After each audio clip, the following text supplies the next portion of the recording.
Hello, I'm Steve Maskery and welcome to Workshop Essentials. The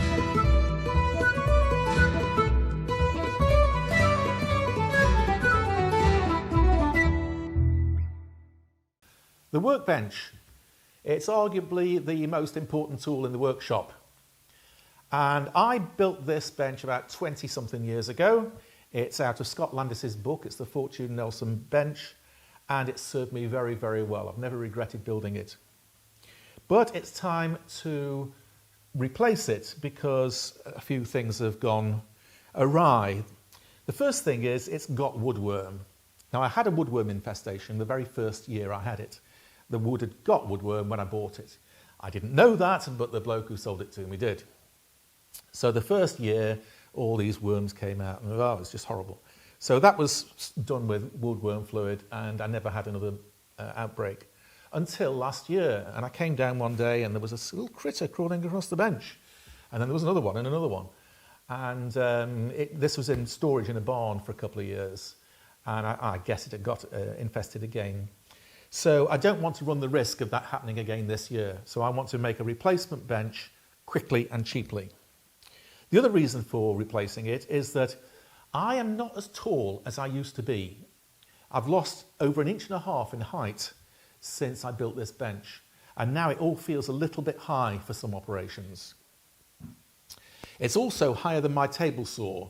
And as the two are quite next door to each other, sometimes this fouls working on the table saw. If I'm using a long piece of wood crosscut, then this gets in the way. So I want this to be the same height as my table saw.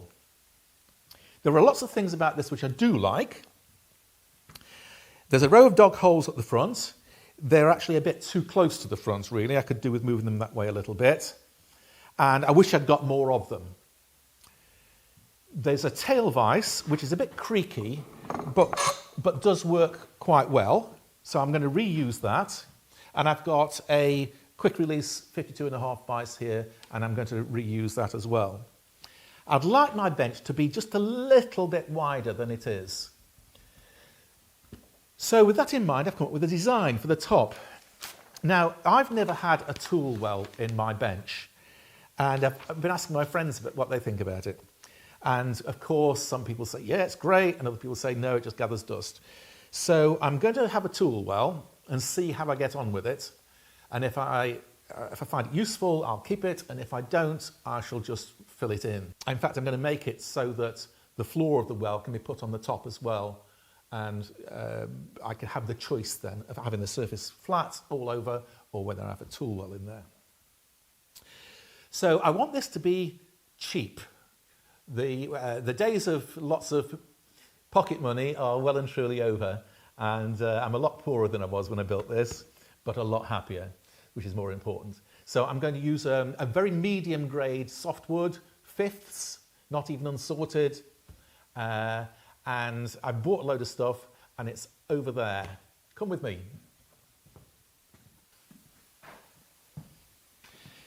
This is a grade of redwood called fifths.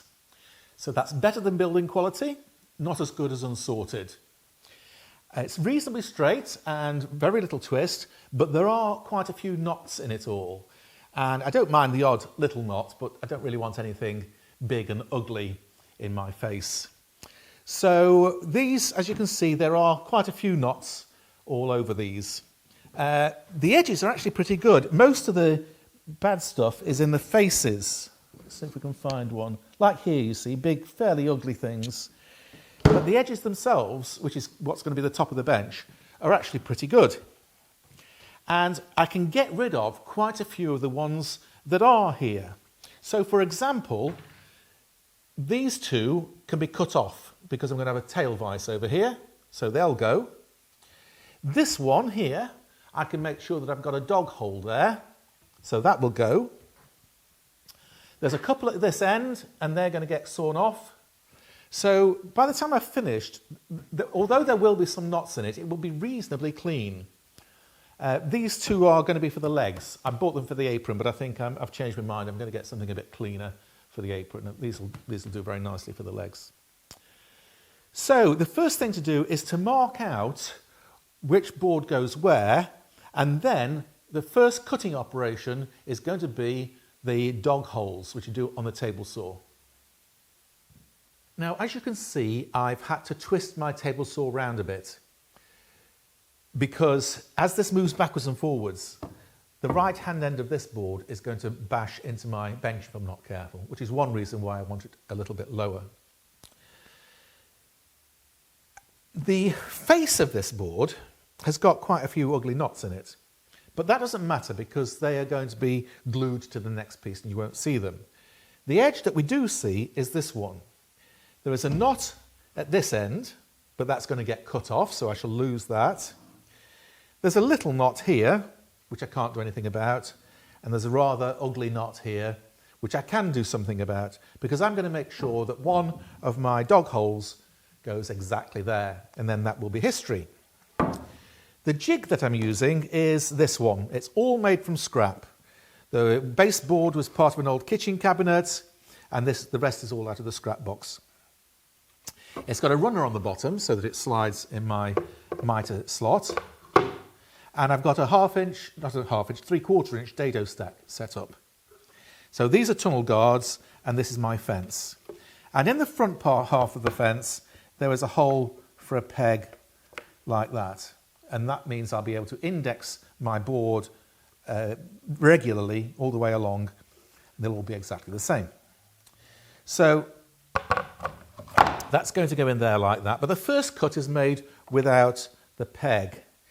So I've made a pencil mark where I want to cut these, where I cut this out, and that goes there like that. I've got the same pencil mark on my jig. So now, when I push this forward, hopefully, the knot will be history. So let's do it and see what happens.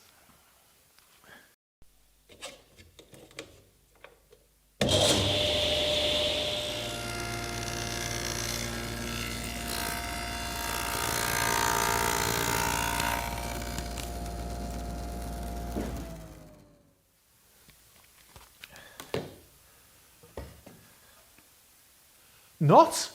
What knot? So now the next bit is my indexing peg goes in, like that, and that first notch goes over the indexing peg, like that, and we do the same thing again.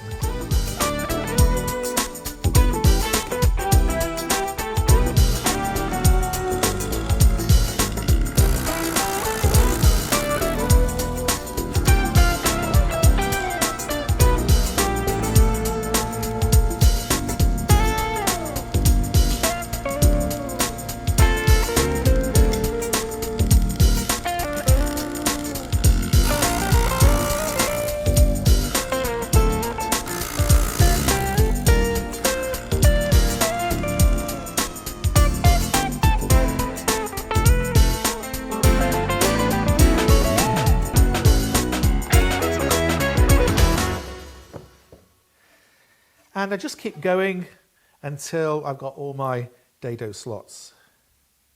Now, while I had my dado stack set up, I used it to cut some grooves and rebates, or rabbits if you prefer, for things like the dead man, the tool tray, and the plate that holds the tail vise. But I did say I would show you how to do this job with using a standard blade if you haven't got a dado stack. And the jig is exactly the same. It's the same baseboard with the same guards and the same fixed fence. But the difference is the front fence is detached. It's completely separate. And I've added to it two stop blocks, one at the right-hand end and one at the left-hand end. And this one has a screw in it to give me some fine adjustment. And that simply goes against the fixed fence and it can move left and right. And so I take one pass and the other pass and then just nibble out in between them. Now, it's going to take longer because there are a lot more passes, but that you haven't got any setup time for the dado stack. So on a small job, this is probably just as quick, if not quicker, than setting up a dado stack to do just a small number of cuts. So you do the first one, and then you put your peg in, move it up, left, right, nibble, nibble, nibble. Easy.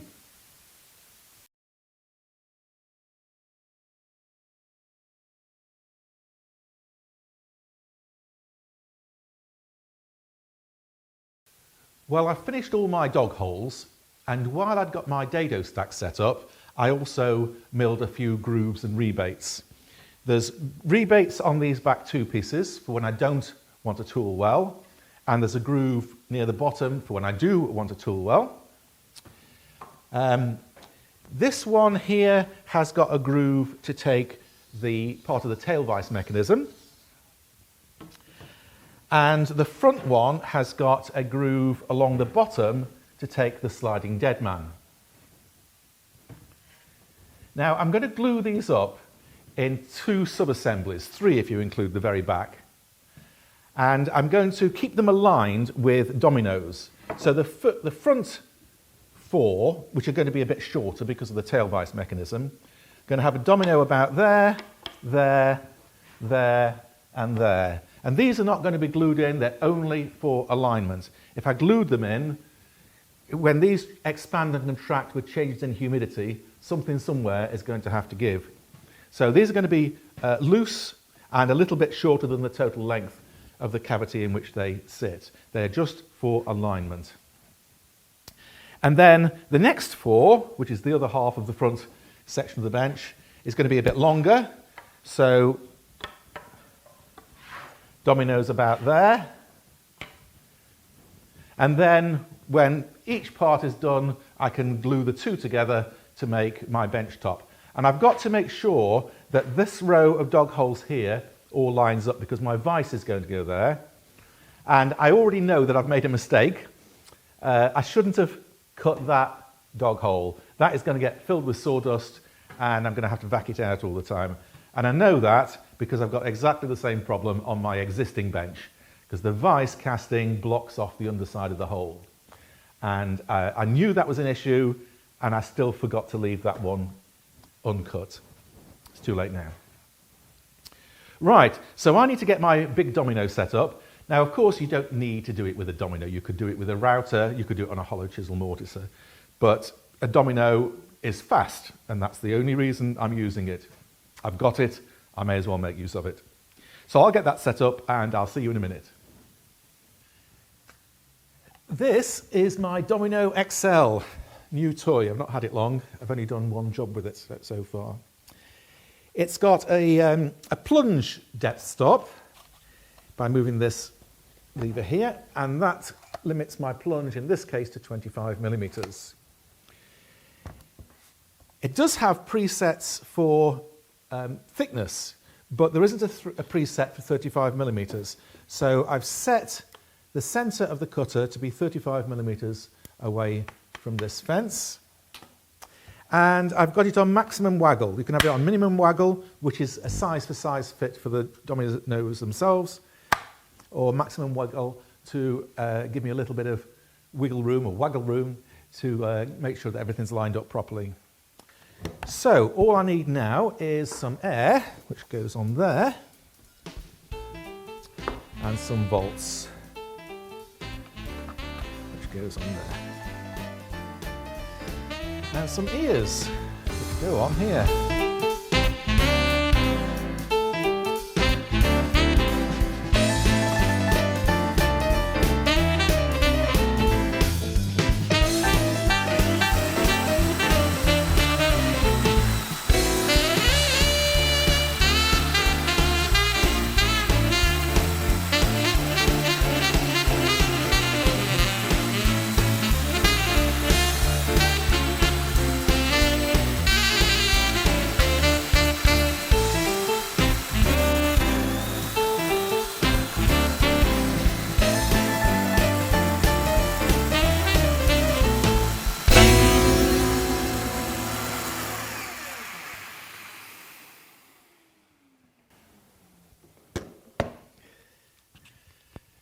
Now, isn't that the quickest mortising you ever did see?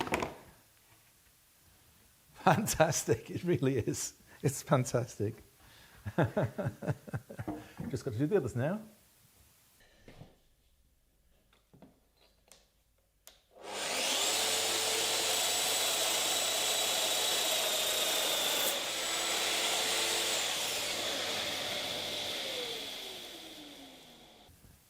Well, I've finished my dominoing. These two have got the domino holes running right the way through, and the two outer ones have got a blind domino hole. The front one's the same. You'll notice on the front one I've done some more work to it as well. I've excavated in this area. This deeper cavity is going to be for the rear jaw of my metal vise, and then my vise jaw, the wooden part, will be screwed into there. And by making it removable like that, I can replace it if it gets damaged, or I can install a specialist jaw, maybe one with V-grooves in it, for example, or lined with felt or rubber or carpet or something like that to make them soft. I've also done a bit of work on the underside here. Now you'll remember that I ran this groove over my dado stack while I was doing all that other dado work. And that was a mistake. I should have used a plunge router, because I went right the way through and I ended up with grooves in this area which I don't want. So I filled them actually. These two pieces came straight off the saw and slotted in perfectly without me having to use a hammer and without them being sloppy. So I was quite pleased about that. So this is all solid now. So I am ready to glue up. The problem is the weather isn't.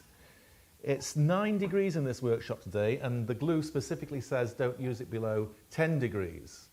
So I'm going to have to wait until Monday, when the forecast is set to be 13, open all the doors, change all the air, and hope not everything goes rusty, because it's 13 and chucking it down. So I need to get on with other things anyway. So I've got my clamps set up behind you, and as soon as it gets warm enough, I'll glue it all up.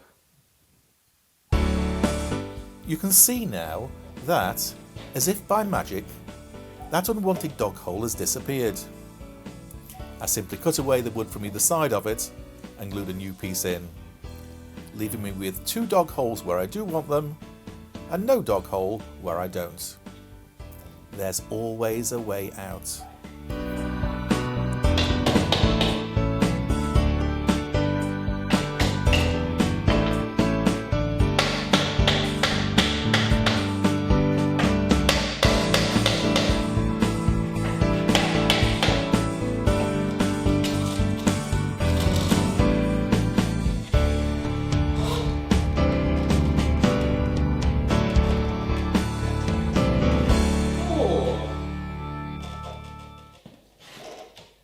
Well, I've got a load more gluing up to do, but next time I see you, I'll be prepping the legs, so join me then. Thank you very much for watching. Until the next time, enjoy your workshop. Cheerio!